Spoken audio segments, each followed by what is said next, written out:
gentlemen, Bungle. Hope you're doing well, and I hope you're having a great day. Today, we're going over the Su-27. This is a fighter aircraft in War Thunder. And kind of what I do here on my channel is I give you an overview, kind of talking about what we're talking about today. Next, talk about the performance. Is it good? Is it bad? And lastly, is it worth it? So, without further ado, let's begin. Starting off with an overview. So the Su-27, this is a rank 8 fighter aircraft in Russia and the Russian tech tree. This is a battle rating of 12.3. So this is kind of your top endgame meta aircraft right now in War Thunder. Now diving down to the performance of the Su-27, kind of talk about its capabilities. Is it good? Is it bad? As well as what it brings to the table. So starting off with its primary armament. It can carry up to 4 R-73 missiles as well as 6 R-27ERs. It also has the countermeasures of 96, which is often lower compared to, let's say, the F-15 and also the Gripen. It also comes with a 30mm cannon with 150 rounds. The 30mm cannon, if you've played the MiG-29 before, it performs the same way. It's the same exact cannon and same type of performance, so you have to be very careful. You can't really just fire all your shots away since you have a limited amount of rounds, but they do hit very, very hard.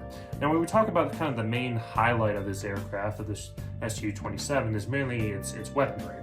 You have 4 R-73s, which are pretty much going to be used in close quarters, which you're roughly getting very close to enemy, roughly 2 kilometers out.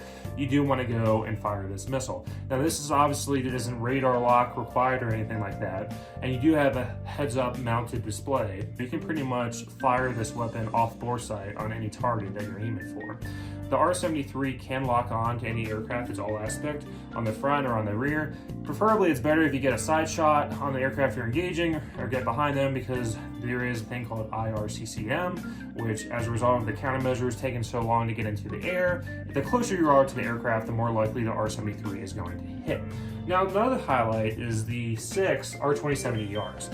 Now, if you play the MiG-29, you already know that the R-27ER is probably arguably the best radar missile in the game. Hands down, without a doubt.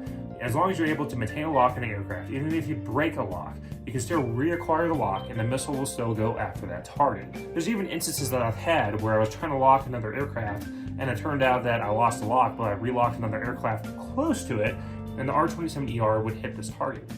One of the big things that I have a problem with, let's say the AIM-7Fs and the AIM missile series that the NATO nations use, is that once you do break a lock, or even the missile really will have a harder time tracking and maintaining a lock as well as hitting a target, whereas the R-27ER, as long as you just maintain a steady lock, 9 times out of 10 the missile will hit its target. And that's kind of reassuring, knowing that you're bringing 6 of these, and usually the MiG-29 can only carry 2. So now you're bringing 6 into a combat, which you're playing a 16 versus 16 match, which increases the amount of targets that you're able to hit, as well as how many kills you can manage to maintain in the game, etc. So overall, this makes this aircraft perform very, very well.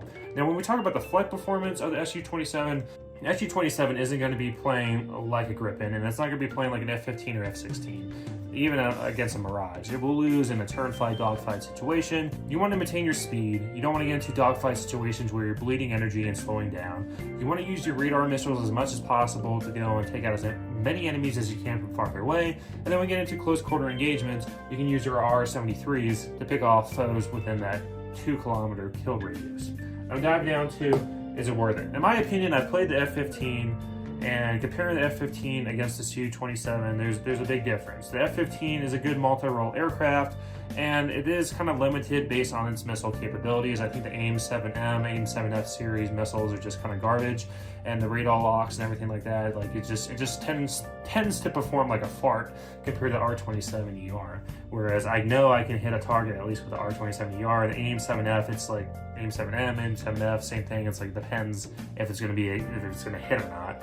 And even then, the AIM-9Ms, they perform arguably okay, you know, comparable a little bit to the R-73, but I would say the R-73 is still even better in close quarters engagement. So overall, you have the best missiles in the game. Arguably, it's very hard to go into a match and not at least get 1 kill with this aircraft. It makes grinding events and grinding through the tech tree very, very easy. I would say arguably this is probably one of the best air superiority aircrafts currently in War Thunder. I would say probably the whole game itself. and it's actually very enjoyable, very fun to fly. I mean, you can't really go wrong with this aircraft. It's really not that hard to use. As long as you just maintain a radar lock, you're good. And there's different ways of using radar. You could use TWS, you could do pull, Doppler, head on, etc. Me personally, I just use the heads mounted display. Just make sure that I get the 10-kilometer lock.